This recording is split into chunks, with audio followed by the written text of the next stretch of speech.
Hello students, how are you all? Welcome back to the Sohail Sir's Bio classes. Students, previous lecture में हमने mechanism of urine formation को study किया। हमने देखा कि 3 steps involve होते हैं मैकेनिज्म ऑफ यूरिन फॉर्मेशन में, दैट आर द अल्ट्राफिल्ट्रेशन, जिसको हमने ग्लोमेरुलर फिल्ट्रेशन भी कहा। The second step was the selective reabsorption and the third step was tubular secretion. Previous lecture में हमने first step of urine formation that is ultrafiltration को detail में understand किया, और आज के लेक्चर में हम जो सेकंड एंड थर्ड स्टेप है यूरिन फॉर्मेशन का, that is reabsorption and the secretion को डिटेल में अंडरस्टैंड करेंगे। स्टूडेंट्स, अगर हम प्रीवियस लेक्चर की तरफ नजर डालें तो हमने देखा कि जो एफरेंट आर्ट्रियोल होता है, जो ब्लड सप्लाई करता है टू द ग्लोमेरुलस, उसका जो डायमीटर होता है that was more as compare to the diameter of efferent arteriole. So उसकी वजह से एक प्रेशर जनरेट होता है to the walls of glomerulus, जिसको हमने ग्लोमेरुलर हाइड्रोस्टैटिक प्रेशर कहा। और उस प्रेशर की वजह से जो ब्लड का प्लाज्मा कंपोनेंट होता है एक्सेप्ट द प्लाज्मा प्रोटीन्स, वो फिल्टर होकर इनटू द नेफ्रॉन चले जाते हैं। और प्लाज्मा में जितने भी यूजफुल कंपोनेंट्स है और जितने भी हार्मफुल कंपोनेंट्स होते हैं प्लाज्मा के, वो सारे फिल्टर होकर नेफ्रॉन में चले जाते हैं। और जिसमें ग्लूकोज होता है, अमाइनो एसिड्स होते हैं, जिसमें आपके वाइटामिन्स होते हैं, यूरिया होता है, यूरिक एसिड होता है, जिसमें आपके बहुत सारे एसिड्स होते हैं एंड आयन्स होते हैं, राइट। ये सारे कहाँ चले जाते हैं? इनटू द अल्ट्रा फिल्टर होकर इनटू द नेफ्रॉन चले जाते हैं। और अब नेफ्रॉन से जो ये यूजफुल सब्सटेंसेस है वो वापस चले जाएंगे इनटू द ब्लड स्ट्रीम, और इस प्रोसेस को हमने रीअब्जॉर्प्शन कहा था।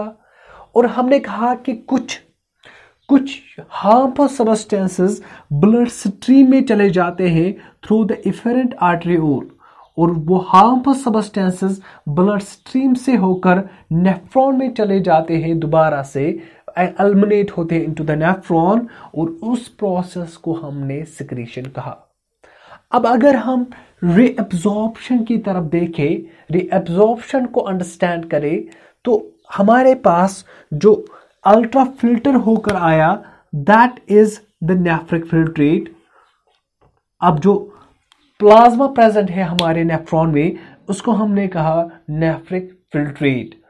और जो ये nephric filtrate in the Bowman's capsule होता है, उसकी जो ऑस्मोलैरिटी होती है, उसमें की जो सोल्यूट सॉल्वेंट रेशियो होता है, that is almost equal to the solute solvent ratio of the blood. और ब्लड का जो ऑस्मोलैरिटी होता है, जो ऑस्मोलैरिटी ब्लड की होती है, that is equal to the solute upon solvent का रेशियो, और that is equal to 300 milli osmole पर लीटर। जो सोल्यूट सॉल्वेंट रेशियो होता है हमारे ब्लड का, दैट इज ऑस्मोलैरिटी, और ऑस्मोलैरिटी हमारी ब्लड की होती है 300 मिली ऑस्मोल पर लीटर। और जो नेफ्रिक फिल्ट्रेट हमारे वोमेनस कैप्सूल में आया अब अल्ट्रा फिल्टर होकर, उसकी ऑस्मोलैरिटी भी इक्वल होती है 300 मिली ऑस्मोल पर litre. That is osmolarity of the nephric filtrate present in the Bowman's capsule is equal to the osmolarity of the blood. So यहाँ पे एक पॉइंट नोट डाउन करना है कि जो ब्लड में सेल्स होते हैं, जैसे ब्लड आरबीसीज होती है, डब्ल्यूबीसीज होती है, हमारे प्लेटलेट्स होते हैं, और प्लाज्मा प्रोटीन जो होता है, उनका कोई रोल नहीं होता है in the solute solvent ratio.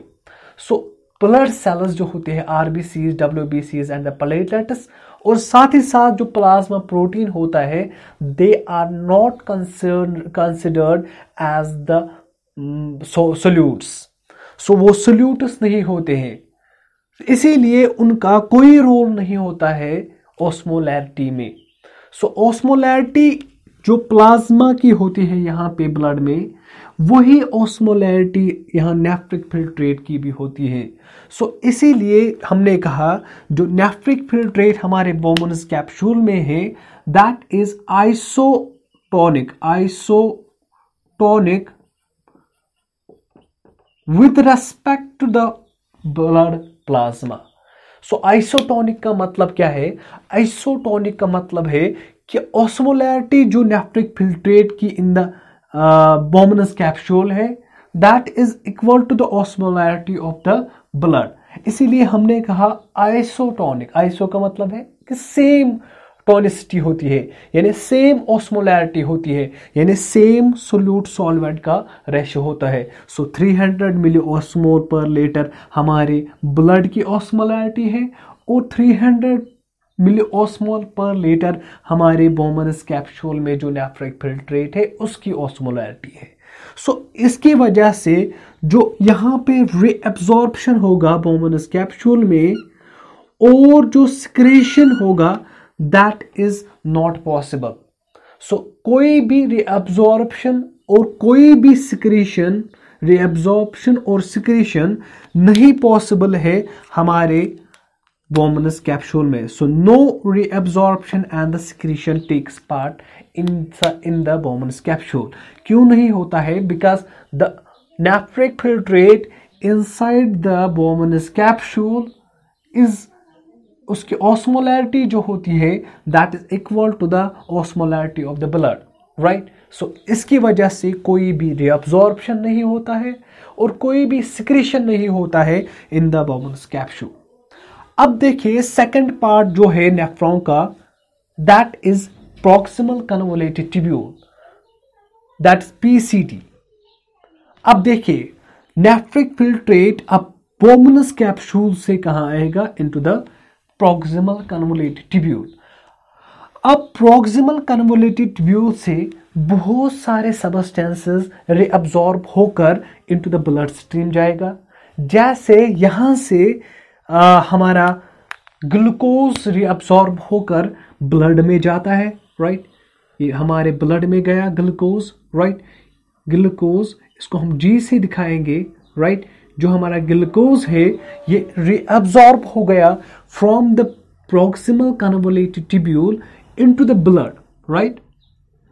और ये इस ग्लूकोज का 100% रीअब्जॉर्प्शन होता है, यानी हम कहेंगे 100% रीअब्जॉर्प्शन होता है इस ग्लूकोज का from the proximal convoluted tubule.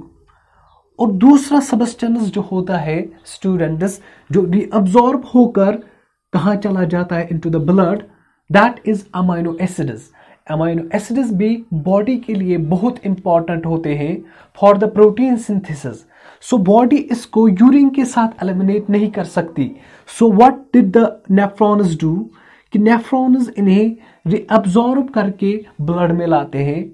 So second component जो है दैट इज अमाइनो एसिड्स। सो हम लिखेंगे amino acids, right. Amino acids भी रीअब्जॉर्ब होते हैं इनटू द ब्लड स्ट्रीम और अमाइनो एसिड्स का भी 100% रीअब्जॉर्प्शन होता है, 100% रीअब्जॉर्प्शन होता है। और जो अमाइनो एसिड्स और ग्लूकोज है ये दो सबस्टेंसेस ऐसे हैं जिनका 100% रीअब्जॉर्प्शन होता है, यानी 100% ये नेफ्रिक फिल्ट्रेट से रीअब्जॉर्ब होकर हमारे ब्लड में चले जाते हैं। सो इन दो सबस्टेंसेस को हम हाई थ्रेशोल्ड सबस्टेंसेस लिखेंगे। स्टूडेंट्स आप क्या करोगे? You just understand the mechanism of reabsorption and secretion. आप अंडरस्टैंड करिए, then I will make you to write one by one these important points. So last में हम इन इंपॉर्टेंट पॉइंट्स को नोट डाउन करेंगे। सो यहाँ पे आप खाली अंडरस्टैंड करोगे mechanism of reabsorption and secretion. हमने कहा नेफ्रिक फिल्ट्रेट जो अब प्रॉक्सिमल कन्वोलेटेड ट्यूब्यूल में आया उसमें जो नेफ्रिक फिल्ट्रेट में जो ग्लूकोज है ग्लूकोज का 100% रीअब्जॉर्प्शन होता है और साथ ही साथ जो हमारे पास अमाइनो एसिड्स होते हैं, राइट, उनका भी 100% रीअब्जॉर्प्शन होता है इनटू द ब्लड। और इन दो सबस्टेंसेस को हमने हाई थ्रेशोल्ड सबस्टेंसेस कहा क्योंकि इनका 100% रीअब्जॉर्प्शन होता है।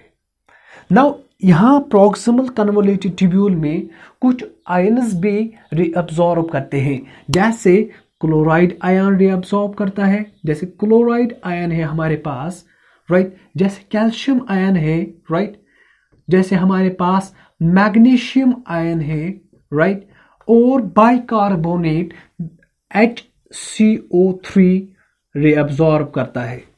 सो हमने कहा क्लोराइड आयन्स भी यहां से रीअब्सॉर्ब करते हैं into the blood, calcium ions भी रीअब्सॉर्ब करते हैं इनटू द ब्लड, मैग्नीशियम भी रीअब्सॉर्ब करता है इनटू द ब्लड, और साथ ही साथ HCO3 माइनस यानी बाइकार्बोनेट आयन भी रीअब्सॉर्ब करता है into the blood stream from the nephric filtrate present in the proximal convoluted tubule.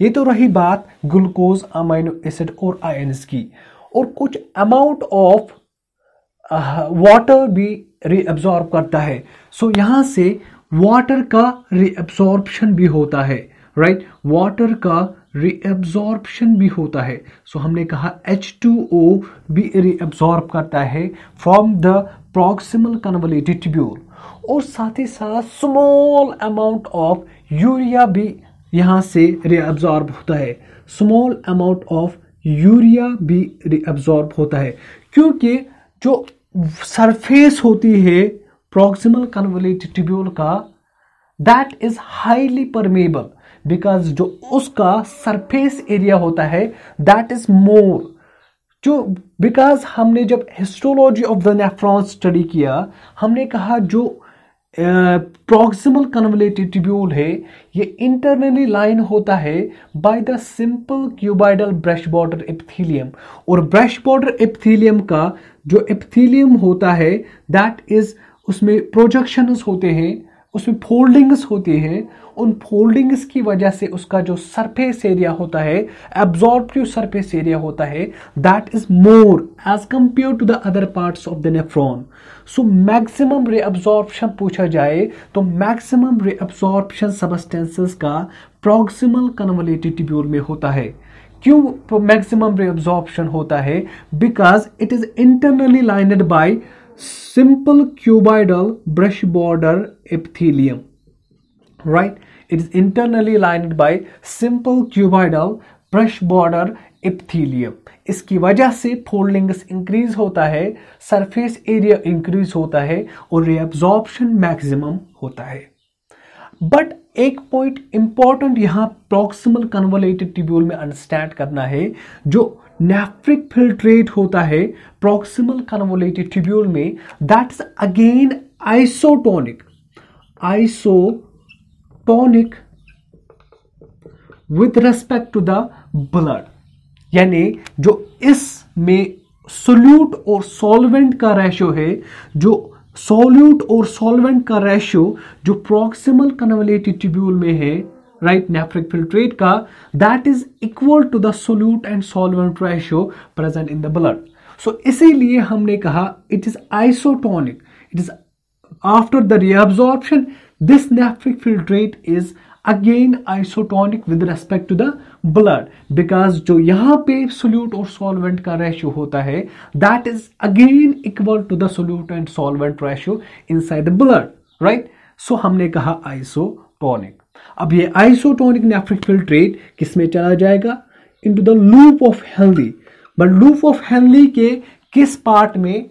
That is the thick part of loop of Henley. हमने कहा loop of descending limb of loop of Henley, this is the ascending limb of loop of Henley. हमने कहा descending limb of loop of Henley का thick part भी होता है और thin part भी होता है। इसी तरह हमने कहा ascending limb of loop of Henley का भी थिक पार्ट होता है और थिन पार्ट होता है।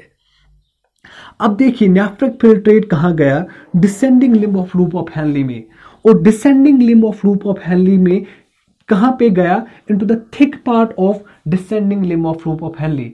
और thick part of descending limb of loop of Henle में कोई भी रीअब्सॉर्प्शन नहीं होता है और कोई भी सिक्रीशन नहीं होता है।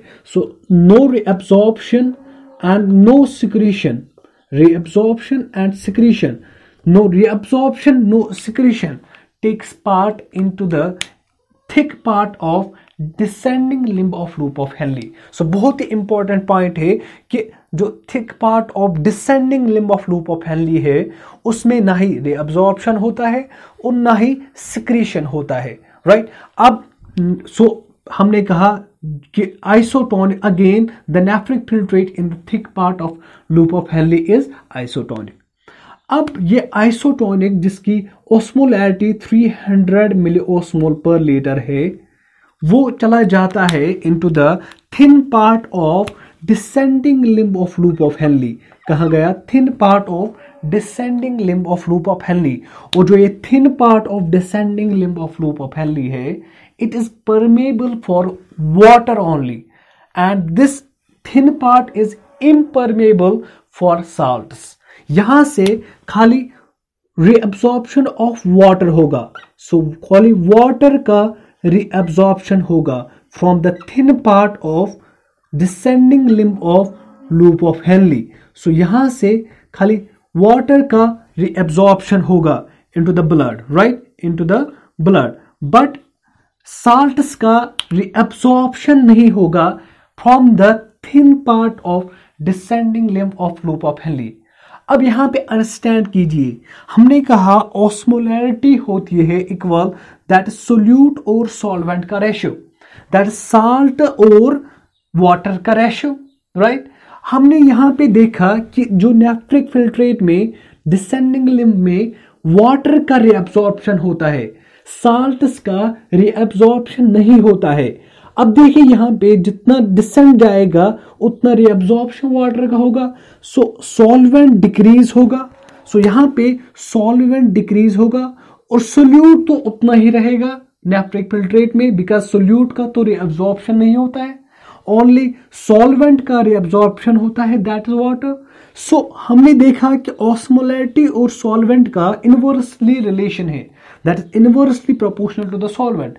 सो जब सॉल्वेंट डिक्रीज हो गया दैट मीन्स कि ऑस्मोलैरिटी इंक्रीज होगी, so osmolarity of the nephric filtrate will increase.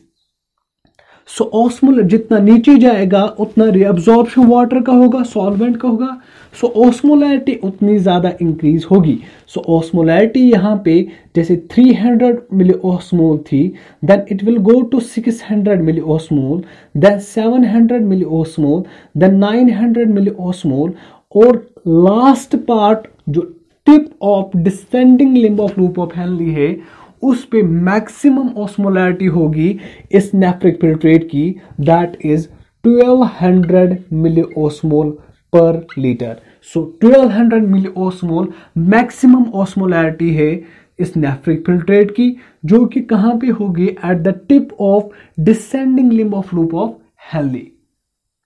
अब देखिए यहां पे आइसोटोनिक था, दैट मीन्स 300 मिलीओस्मोल पर लीटर इसकी ऑस्मोलैरिटी थी नेफ्रिक फिल्ट्रेट की। अब ये इंक्रीज हो गई, इसकी osmolarity 600, then 700, then 900, then 1200, that means this nephric filtrate inside the descending lip of loop of Henle is hypertonic. Hypertonic means जो osmolarity that's more, so हम लिखेंगे it is hypertonic. This is the hypertonic with respect to the blood. Hypertonic. So this nephric filtrate inside the descending limb of loop of Henle is hypertonic with respect to the blood osmolarity. अब देखिए यहां पे कि हमने कहा कि descending limb जो होती है लूप ऑफ हेनली की, that is permeable only for the water and impermeable for salts, but इसका opposite ascending limb of loop of Henle में है। Ascending limb of loop of Henle जो होती है that is permeable for salts only and impermeable for water. So यहां से क्या reabsorb होगा, यहां से साल्ट्स का रीअब्जॉर्प्शन होगा, साल्ट्स का रीअब्जॉर्प्शन होगा, यानी NaCl का रीअब्जॉर्प्शन होगा, NaCl का रीअब्जॉर्प्शन होगा। सो साल्ट्स का रीअब्जॉर्प्शन कहां पे होगा, into the ascending limb of loop of Henle, but water का रीअब्जॉर्प्शन नहीं होगा। अब देखिए osmolarity is equal to solute upon solvent का रेशियो। सोल्यूट मतलब साल्ट्स और सॉल्वेंट मतलब वाटर। अब देखिए वाटर तो असेंडिंग लिंब में कांस्टेंट रहता है, but solute it decreases because reabsorption होता है सोल्यूट का। So inside the nephric filtrate solute का कंटेंट डिक्रीज होता है। सो सोल्यूट का कंटेंट डिक्रीज होगा मींस ऑस्मोलैरिटी डिक्रीज होगी because they are directly proportional. So osmolarity क्या हो जाएगी, डिक्रीज होगी। सो ऑस्मोलैरिटी 1200 से डिक्रीज होकर पहले 900 then 800 then 600 then it will became 300। So 300 is the osmolarity of blood. So यहां पे क्या हो जाएगा, first it will became the isotonic then 300 से डिक्रीज हो जाएगा, then it will be 200, then it will be 100, then it will be 50 milli osmole पर litre. So that means कि जितना साल्ट का रीअब्जॉर्प्शन होगा उतनी ऑस्मोलैरिटी डिक्रीज होगी। दैट मीन्स कि जो nephric filtrate inside the ascending limb of loop of Henle होगा that will be hypoosmolar, that will be hypoosmolar और hypotonic, this will be hypotonic. So nephric filtrate जो है अब यहां पे ascending limb of loop of Henle में that is hypotonic because जो solute का कंटेंट है that is reabsorbed because salt का रीअब्जॉर्प्शन होता है और सोलवेंट का रीअब्जॉर्प्शन नहीं होता है फ्रॉम द असेंडिंग। सो जितना सोल्यूट निकलेगा, जितना साल्ट्स निकलेंगे उतना ऑस्मोलैरिटी डिक्रीज होगा। सो ऑस्मोलैरिटी 1200 से डिक्रीज होकर 300 आएगी, that is isotonic with respect the plasma blood. So 300 से कम हो जाएगी जितना असेंडिंग लिंब हो जाएगा इंक्रीज, राइट। सो क्या इसकी जो ऑस्मोलैरिटी हो जाएगी दैट इज हाइपोटोनिक। अब जो नेफ्रिक फिल्ट्रेट है वो कहां पे आया, that comes into the last part of nephron that is the DCT. अब देखिए डीसीटी में खाली अंडरस्टैंड करेंगे, फिर हम आपको लिखाएंगे by in the note points में कि जो डीसीटी होता है इसके दो पार्ट्स होते हैं, प्रॉक्सिमल पार्ट और डिस्टल पार्ट। अब डीसीटी में कंडीशनल रीअब्जॉर्प्शन होता है। What do you mean by conditional reabsorption? Conditional reabsorption का मतलब है in the presence of hormones, यानी दो हार्मोन्स एक्ट करते हैं। वन इज द एल्डोस्टेरोन जिसकी वजह से जो साल्ट्स होते हैं, जो सोडियम आयन्स होते हैं नेफ्रिक फिल्ट्रेट में, उनका रीअब्जॉर्प्शन होता है।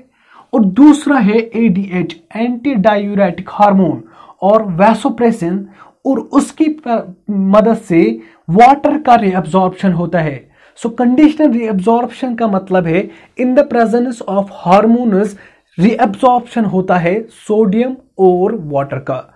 हमने कहा कि जो ये वाला पोर्शन होता है डीसीटी का, इसको हमने कहा proximal part. So this is the proximal part, right. और this portion is the distal part of the DCT, distal part of the DCT. अब प्रॉक्सिमल पार्ट में एक्ट करेगा एक हार्मोन जिसको हमने कहा एल्डोस्टेरोन, एल्डोस्टेरोन। और एल्डोस्टेरोन की मदद से सोडियम का रीअब्जॉर्प्शन होगा, Na पॉजिटिव का रीअब्जॉर्प्शन होगा। सो यहां पे जो हार्मोन एक्ट करता है in the proximal part of DCT that is aldosterone, और एल्डोस्टेरोन की मदद से सोडियम का रीअब्जॉर्प्शन होगा। अब देखिए डिस्टल पार्ट ऑफ डीसीटी में क्या होगा, डिस्टल पार्ट में एडीएच एक्ट करेगा, एंटी डायूरेटिक हार्मोन, और एडीएच की मदद से किसका रीअब्जॉर्प्शन होगा, वाटर का रीअब्जॉर्प्शन होगा। सो ये दो हार्मोन्स एक्ट करते हैं in the distal convoluted tubule, और इसको हमने कंडीशनल रीअब्जॉर्प्शन कहा। अब देखिए जो ये कलेक्टिंग डक्ट है, कलेक्टिंग डक्ट का जो प्रॉक्सिमल पार्ट है उस पे भी एडीएच एक्ट करता है, राइट। एडीएच एक्ट करता है, ADH एक्ट करता है और किसका रीअब्जॉर्प्शन करता है? The reabsorption of water. ये तो रही proximal part of collecting duct की बात। अब middle part of collecting duct में भी ADH एक्ट करता है, एंटी डायूरेटिक हार्मोन एक्ट करता है और रीअब्जॉर्प्शन करता है किसका? वाटर का रीअब्जॉर्प्शन करता है। ये तो रही बात रीअब्जॉर्प्शन की। सो this is the complete reabsorption taking place. एक बात नोट डाउन करना है, जो नेफ्रिक फिल्ट्रेट आया, जैसे हमने कहा 180 लीटर नेफ्रिक फिल्ट्रेट का अल्ट्रा फिल्ट्रेशन होता है एक दिन में, बट उसका ओनली 1% यूरिन बन जाता है। बाकी जितने भी कंपोनेंट्स होते हैं 99% कंपोनेंट्स वो रीअब्सॉर्ब होकर ब्लड में चले जाते हैं। So only 1% of the nephric filtrate क्या बन जाता है? यूरिन बन जाता है। अब देखिए रीअब्सॉर्प्शन कंप्लीट हुआ, राइट। अब रीअब्सॉर्प्शन के बाद जो last part of collecting duct है, यहां से हम इस नेफ्रिक फिल्ट्रेट को, last part of collecting duct से हम इस नेफ्रिक फिल्ट्रेट को अब यूरिन कहते हैं। So this nephric filtrate is called as a urine, URINE, urine. So from the last part of the collecting duct हमने इस नेफ्रिक फिल्ट्रेट को यूरिन कहा, राइट। और ये बहुत ही कंसंट्रेटेड होता है यूरिन, क्योंकि हमने वाटर ADH से यहां से भी वाटर का रीअब्जॉर्प्शन किया, यहां से भी वाटर का रीअब्जॉर्प्शन किया, डिस्टल पार्ट ऑफ DCT से भी वाटर का रीअब्जॉर्प्शन किया। सो जो नेफ्रिक फिल्ट्रेट अब कलेक्टिंग डक्ट में होगा, that is highly hyper osmolar, that is hyper osmolar nephric filtrate present होता है इनटू द कलेक्टिंग डक्ट, और वही hyper osmolar nephric filtrate last part of collecting duct से यूरिन बन जाता है। सो हम इसे यूरिन कहते हैं लास्ट। ये तो रही बात रीअब्जॉर्प्शन की। अब देखिए सिक्रीशन क्या है। हमने कहा कि ब्लड स्ट्रीम से कुछ सबस्टेंसेस, हार्मफुल सबस्टेंसेस चले जाते हैं from the efferent आर्टरियोल into the blood stream, right. But जो कि ये बहुत ही हार्मफुल सबस्टेंसेस होते हैं, इनका एलिमिनेशन बहुत ही इंपॉर्टेंट है। सो ब्लड इसे सिक्रीट करके from the interstitial area, then इन्हें कहां ले जाती है? Into the this collecting into the nephron. So कौन से सबस्टेंसेस जिनका सिक्रीशन होता है? नंबर 1, हमारे पास कुछ ड्रग्स होते हैं, जिनका सिक्रीशन होता है into the proximal convoluted tubule.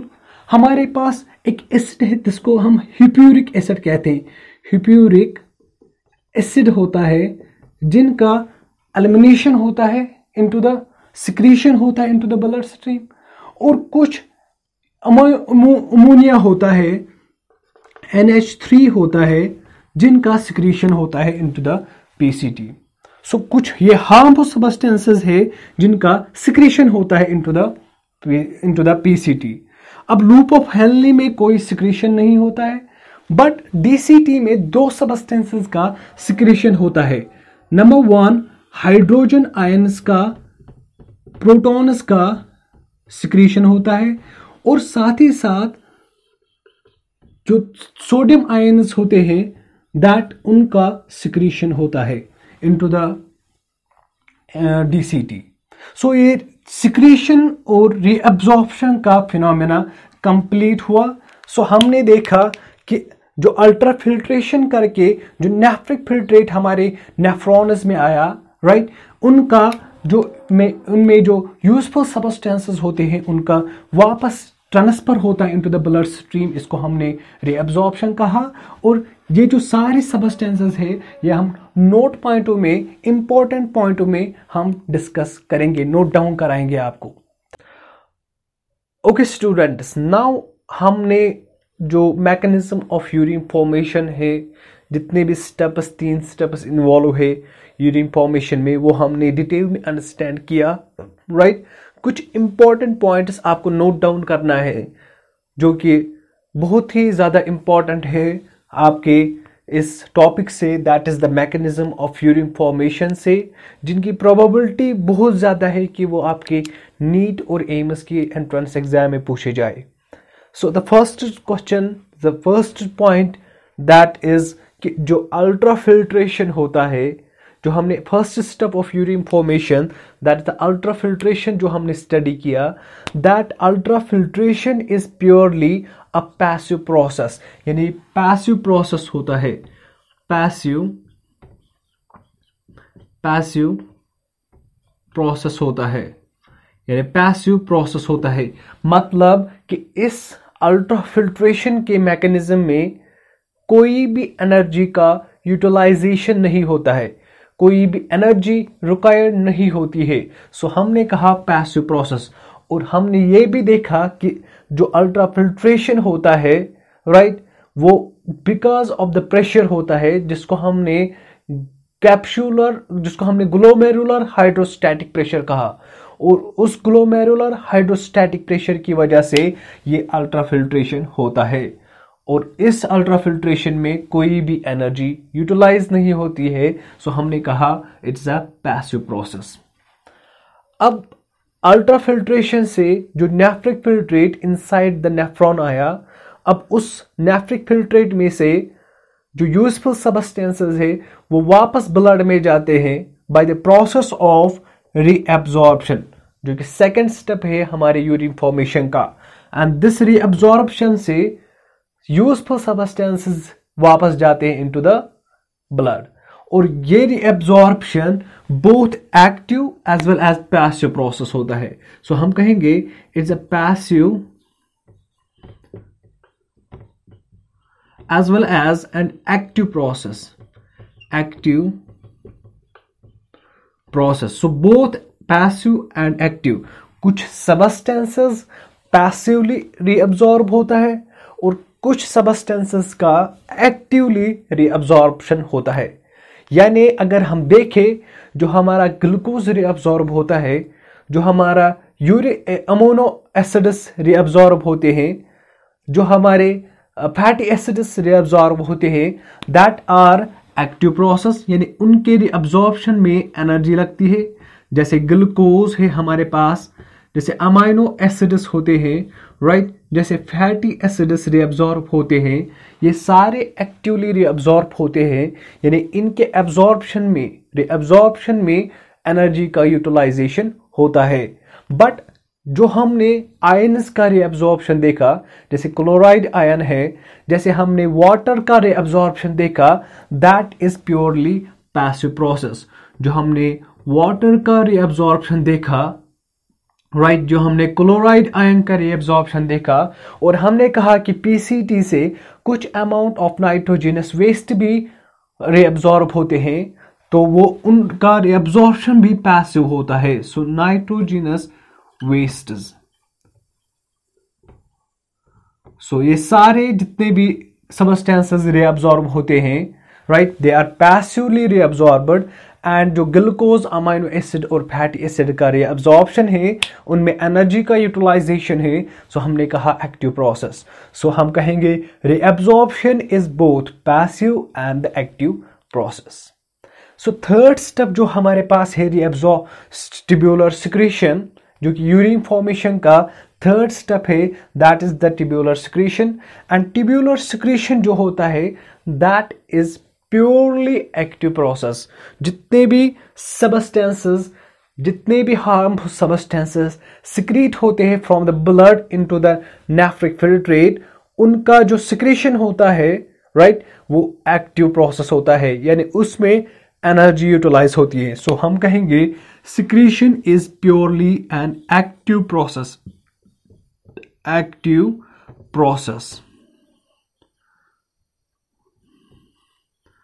so active process, चाहे वो पीसीटी में हाइड्रोजन का आयन का सिक्रीशन हो, चाहे वो यूरिया का सिक्रीशन हो, यूरिक एसिड का हो, चाहे वो ड्रग्स का हो, राइट, चाहे वो क्रेटिनिन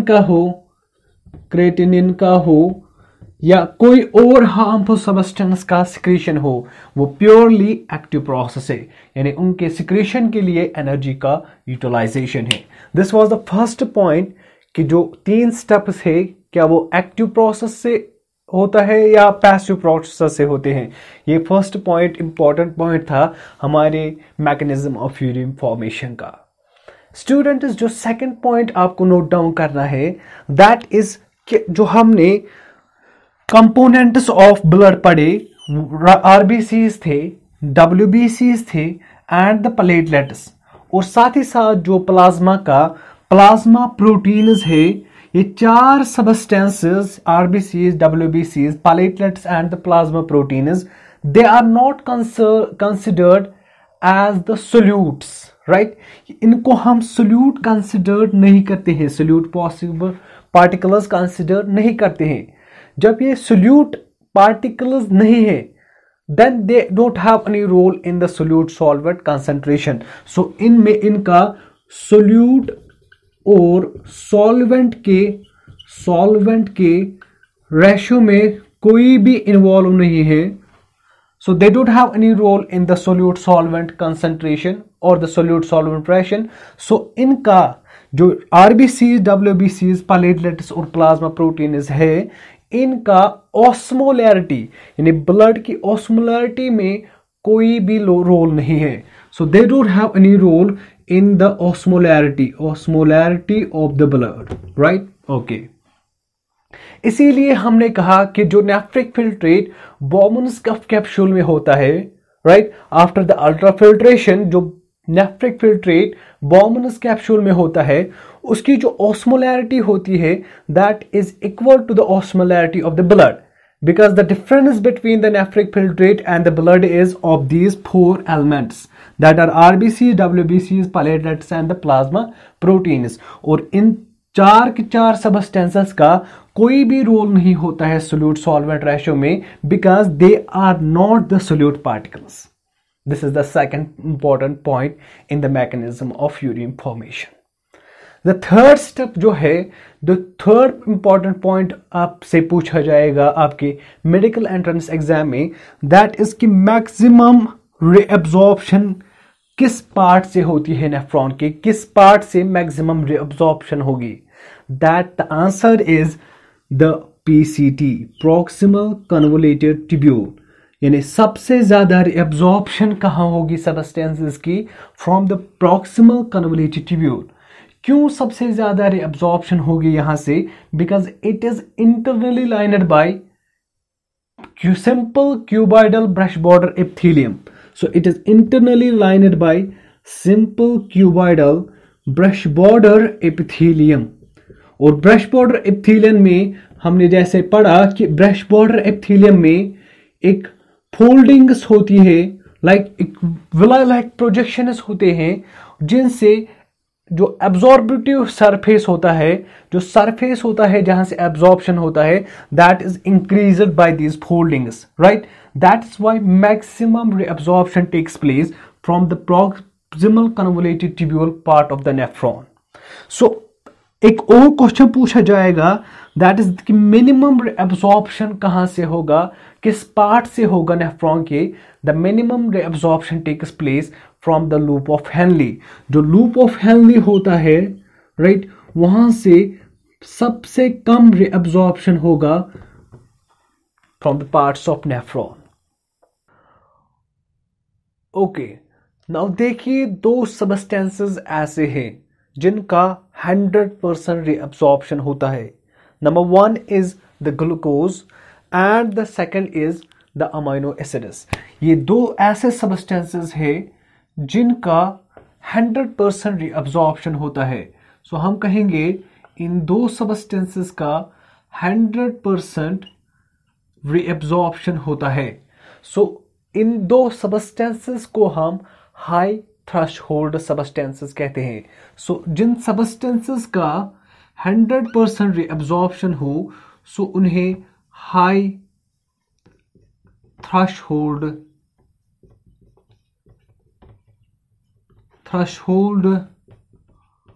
सबस्टेंसेस कहते हैं।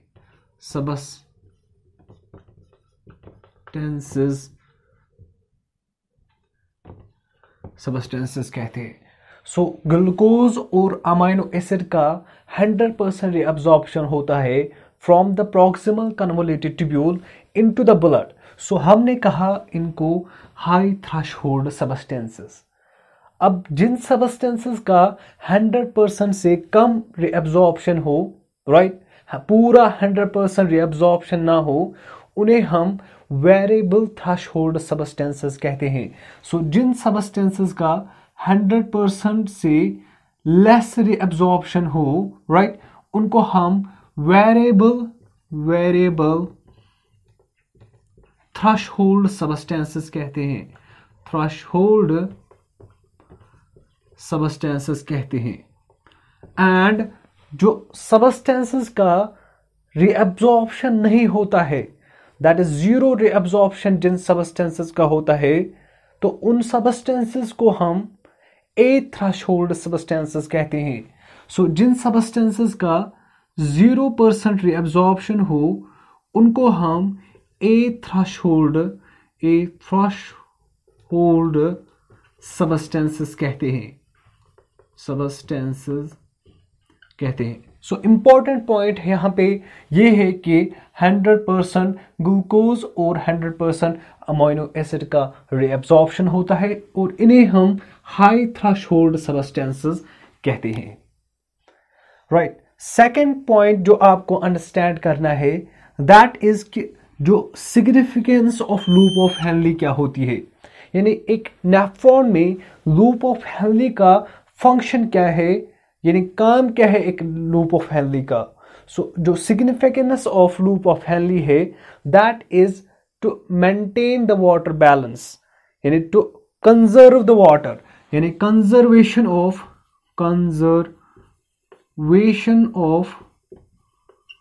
वाटर इन द ब्लड, यानी ब्लड में वाटर को कंजर्व करता है, बचाता है, यानी रिएब्जॉर्प्शन ऑफ वाटर करता है। This is the primary function of loop of Henle. So हमारे पास जो डेजर्ट्स में जो एनिमल्स होते हैं, उनमें well developed loop of Henle होता है inside the kidneys, right, in the nephrons. जैसे maximum loop of Henle present होता है एक डेजर्ट एनिमल में, जिसको हम कैंगारू रैट कहते हैं। So maximum loop of Henley उसमें प्रेजेंट होता है, बिकॉज उसको जो वाटर का कंजर्वेशन करना पड़ता है। सो मेन फंक्शन जो होती है लूप ऑफ हेनली की, मेन सिग्निफिकेंस जो होती है इस लूप ऑफ हेनली की, that is the conservation of water. एक क्वेश्चन पूछा गया था हमारे एंट्रेंस एग्जाम में कि if we cut the loop of Henle, अगर हम लूप ऑफ हेनली को एक नेफ्रॉन से काटे, then we connect the PCT with and the DCT with a rubber tube. हमने जो नेफ्रॉन का लूप ऑफ हेनली होता है उसको हमने काट करा, देन जो पीसीटी पार्ट होता है उसको हमने डीसीटी पार्ट के साथ कनेक्ट किया by a rubber tube. Then उस यूरिन फॉर्मेशन पे क्या असर पड़ेगा उस प्रोसेस से, उस कट करने से, राइट। तो ऑप्शन दिए गए थे कि नो यूरिन फॉर्मेशन, यानी यूरिन फॉर्मेशन नहीं होगा अगर हम लूप ऑफ हेनली को कट करें।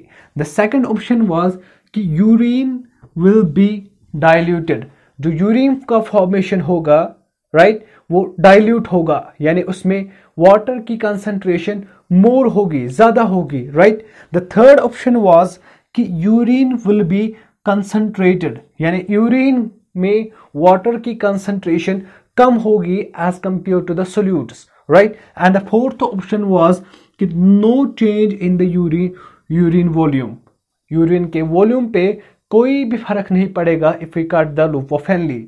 सो अगर हम लूप ऑफ हेनली की सिग्निफिकेंस हमने देखी कि कंजर्वेशन ऑफ वाटर होता है, यानी लूप ऑफ हेनली का काम होता है रीअब्जॉर्प्शन ऑफ वाटर, यानी यूरिन में ये वाटर को जाने नहीं देता है, राइट। सो ये बॉडी में वाटर को कंजर्व करता है by reabsorption it from the nephric filtrate. So अगर लूप ऑफ हेनली नहीं होगा, सो यूरिन के साथ मोर वाटर जाएगा, दैट मीन्स कि जो यूरिन होगा that would be more diluted. So the answer would be the second option, that is the urine will be more diluted if we cut the loop of Henle.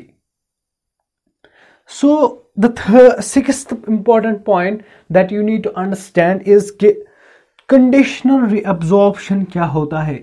जैसे हमने already study किया कि conditional reabsorption DCT part में होता है, यानी DCT यानी distal convoluted tubule के पार्ट में कंडीशनल रीअब्जॉर्प्शन होता है।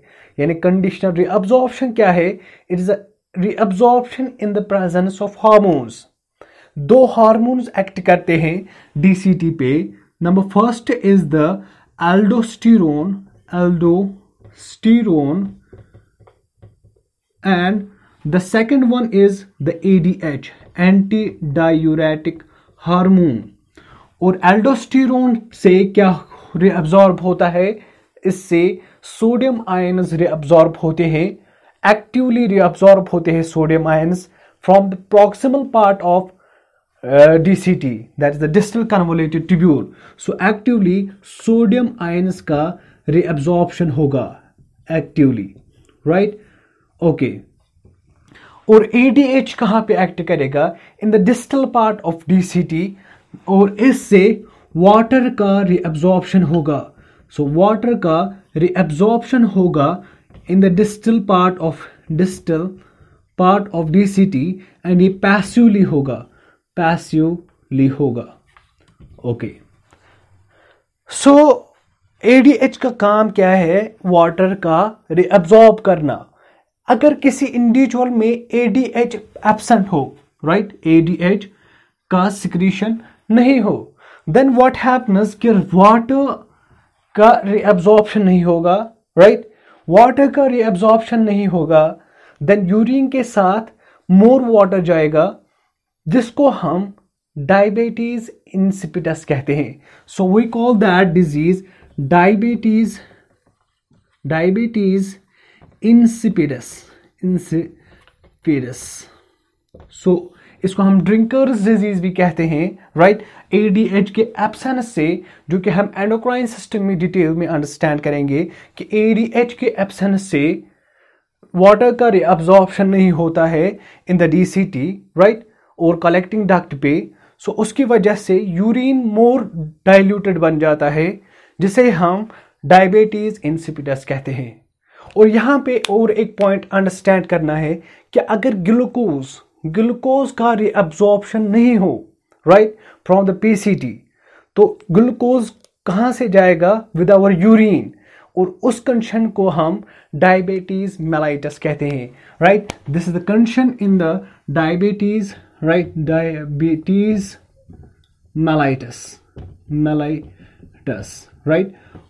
That is the glucose with the urine, this is a condition in the diabetes mellitus, and water with the urine, this is a condition in the diabetes insipidus, right. So you need to understand and you need to remember these important points. Thank you so much.